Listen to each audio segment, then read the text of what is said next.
High গাই, আমরা চলে আসছি ফালুঞ্জিতে। এর আগে তো আমরা পুরাতন ফালুঞ্জিতে গেছিলাম। এটা ওনাদের নতুন, ওইটা অফ করে দিয়েছে। এটা ওনাদের নতুন রেস্টুরেন্ট। তো আসেন কি কি খাই, খাবারটা এখনো কেমন আছে, আগের মতোই কি আছে আপনাদেরকে জানাবো। শর্টকাট একটা ভিডিও করে দিব, আসেন। তারপরে ঢুকতেই চোখে পড়ে গেল যে ওনারা এখন অনেক কিছু বিক্রি করা শুরু করে দিয়েছে। মানে পাহাড়ি যে প্রোডাক্টগুলো, যেমন চন্দন, তারপরে শুটকি, তারপরে বিভিন্ন ধরনের প্রোডাক্ট, বিন্নি চাল, থানাকা ফেস ব্যাগ, মানে অরিজিনাল যেগুলো হয় সেগুলি তারা বিক্রি করা শুরু করে দিয়েছে। আর এগুলো হচ্ছে বালাচাও, চিংড়ি, কাসকি এবং অন্যান্য শুটকির বালাচাও আছে। আর এগুলো বিক্রির জন্য না, এটা হচ্ছে ডেকোরেশনের জন্য। পাশাপাশি আমি ভেবেছিলাম এগুলো হচ্ছে মুন্ডি, কিন্তু এগুলো মুন্ডি না, এগুলো হচ্ছে রাইস নুডলস, যেগুলো নুডলসের মতোই খেতে, মানে নুডলসের মতোই, মানে আটা দিয়ে তো নুডলস বানানো হয়, বাট এটা হচ্ছে রাইস দিয়ে। এই যে ওনারা অনেক যারা যারা এখানে আসছে খাইছে, এখানে ওনারা দিয়ে গেছে রিভিউ। ওনাদের রেস্টুরেন্ট আগে থেকে অনেক বড় হয়েছে। আর এই যে ওনাদের আইটেম জাস্ট এক নজরে দেখাই দিই।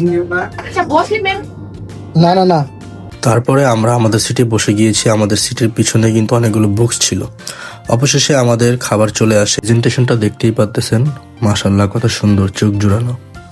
পাহাড়ি মোরগ, ডাল, ডাল, পাঁচকুড়ো, তুজা, তুজা। এই তুজা এটা কি আপনার? মরিচ ভর্তা, মরিচ ভর্তা। মুড়ি কত দিয়ে সিদ্ধ করতেছি? আর এটা তিন মিশালি একই মেশিন। পাহাড়ি মুরগি, ইলিশ মাছ দিয়ে, ইলিশের মাথা দিয়ে কচু শাক। আর এটা হচ্ছে আপনাদের ডাল। এটা কি আপনাদের পাহাড়ি রাখাইন স্টাইলে? Rakhine style. দেখতে বোঝা যাচ্ছে যে আমাদের যে নাই, মরিচ নাই, হলুদ নাই। আর এটা এটা কি দিয়ে, পাঁচকুড়ো, কি দিয়ে চিংড়ি দিয়ে, চিংড়ি দিয়ে বাস করে। আর এটাকে আপনারা কি বলেন? এটাকে তুজা। তোজা। তারপরে শারিফ ভাই আমাদেরকে ভাত বেড়ে দিচ্ছিল, কারণ ওনারা আমাদের সাথে এখানে খাইতে গিয়েছিল। আর এটা হচ্ছে তুলিয়াপু, ওদিক দিয়ে তুলিয়াপু ভিডিও করতেছে। আমি আগে জাস্ট বাসকরোটা ট্রাই করি। ওই লাভ বাসকরো। বাঁশকলাটা ট্রাই করে মনে হচ্ছিল ফ্লেভারটা একটু বেশি করা। আমার যতটুকু মনে হচ্ছিল, বর্ষাকালে বাঁশকরল পাওয়া যায়, এখন বাঁশকরল পাওয়ার কোনো সিজনই না। যেহেতু এরা নন সিজনের বাঁশকরল, তাই মনে হয় স্বাদটা একটু এমন লেগেছে। তারপরেও যারা বাঁশকরল খেতে চান, জীবনের আসল বাঁশ খাওয়ার চাইতে এই বাঁশ খাওয়া অনেক মজা। যারা বাঁশকরল ট্রাই করেন নাই, অবশ্যই এখান থেকে ট্রাই করবেন, ভালো লাগবে আশা করি। এরপরে ট্রাই করি এই তিন মিশালি সবজিটা। এটা আগের বার খুব ভালো লাগছিল, বাট এইবার কোনো স্বাদ পাইনি, ভালো লাগেনি।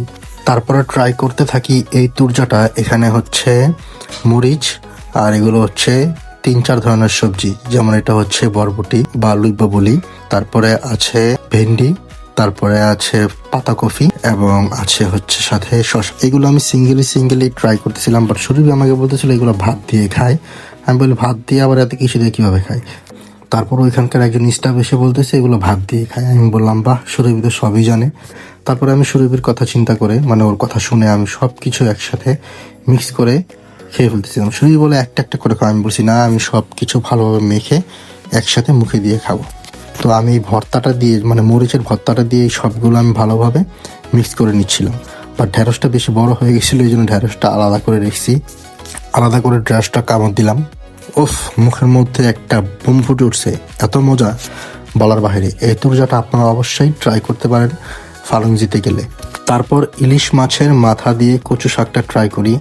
বিশ্বাস করেন, ওইটার মধ্যে আমি ইলিশ মাছের কোনো গ্রানই পাই নাই। ওইটা আমার ভালোই লাগে নাই, একটু মজা লাগে নাই।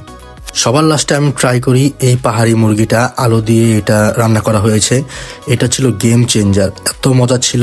এটা ওনারা নিজেদের পাহাড়ের যে মশলা সেটা দিয়ে রান্না করে, তাই ফালুঞ্জিতে গেলে এটা দিয়ে অবশ্যই খাবেন। তারপরে আমরা ট্রাই করি ওনাদের ডেজার্ট আইটেমগুলো।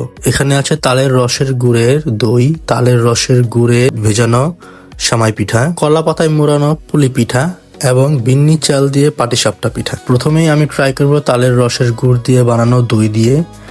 এটা খেয়ে এত ভালো লাগছে, এত রিফ্রেশিং, এত মজা, যা বলার বাইরে। দইটা অ্যাজ ইউজুয়াল টক দইয়ের মতো, বেশি মিষ্টি না, বাট যে রসের একটা ফ্লেভার মুখের মধ্যে যে কি সুন্দর একটা অনুভূতি হয়, এটা না খেলে আপনাকে বলে বোঝাতে পারবো না। তারপরে ট্রাই করলাম তারের রসের গুড়ের ভেজানো সামাই পিঠা। এখানে একটু তিলও দেওয়া ছিল, নারিকেল দেওয়া ছিল। এটা খাওয়ার পর ডিফারেন্ট একটা স্বাদ পাইছি টোটালি। যেমন ওই রসটা যে ছিল, রসটা আমার পেটে যখন যায়, আমার মনে হচ্ছে আমার পেটটা খুব রিল্যাক্স, শান্তি হয়ে গেছে। পানিটা খুব ঠান্ডা ঠান্ডা ছিল, একটা জুসের মতো ছিল। এই পানিটা খেয়ে আমার একেবারে গলা থেকে একবারে পেট অবধি, মুখ থেকে পেট অবধি আমার পুরো ঠান্ডা হয়ে যায়। তারপরে পাটিসাপটার পিঠার কথা আর কি বলবো, এটা দেখলেই তো চোখ জুড়িয়ে যায়। বিন্নি চাল দিয়ে করা, অনেক সুন্দর দেখতে। এটার ভিতরে দেওয়া আখের রসের গুড়, নারিকেল। এটা ওই নর্মালি আমাদের দুধের খিরসা নাই এটার ভিতরে। রোলিং যেটা দিয়ে করে বিন্নি চালটা দিয়ে, এটা দেখতেই অনেক সুন্দর লাগে। আর ভিতরে খাইলাম, ওহ অসাধারণ, পুরো ডিফারেন্ট একটা ফ্লেভার বিন্নি চালের। তারপরে আসেন এই কলা পাতায় মোড়ানো পুলি পিঠা। এটার ভিতরে সেম জিনিসই ছিল যেটার মধ্যে পাটিসাপটা ছিল, বাট অতিরিক্ত সুইট, অতিরিক্ত মিষ্টি। যারা বেশি মিষ্টি পছন্দ করেন এই পিঠাগুলো তাদের কাছে অনেক ভালো লাগবে। আর ফালুংজিতে যদি আসেন লাঞ্চের পাশাপাশি, ডিনারের পাশাপাশি এই পিঠাগুলো ট্রাই করবেন। আশা করি অনেক ভালো লাগবে, ডিফারেন্ট কিছু স্বাদ পাবেন, ওর্থ ইট। তারপরে আমরা খাওয়া দাওয়া শেষে নিচে এখানে যে ওনারা চন্দন টন্দন বিক্রি করে, একবারে চন্দনের কাঠ, শারিফ ভাইয়া আমাদেরকে এগুলো ঘষে দিচ্ছিল। অথেন্টিক চন্দন গাছ থেকে কিভাবে চন্দন বের করা হয়, এভাবে ঘষে পাটার মধ্যে জোরে জোরে জোরে জোরে ঘষে এখান থেকে চন্দন বের করা হয় কাঠ থেকে।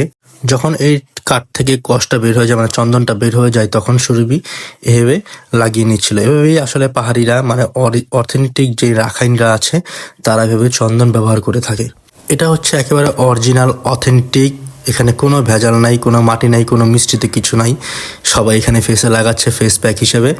তারপর এটা শুকিয়ে আপনার যখন আমাদের ফেসে এটা শুকিয়ে যায়, তখন এটা ওই বালি বালি বা মাটি মাটি বা কাঠ কাঠ লাগে, বাট আসলে এভাবেই চন্দন প্রসেস করা হয়।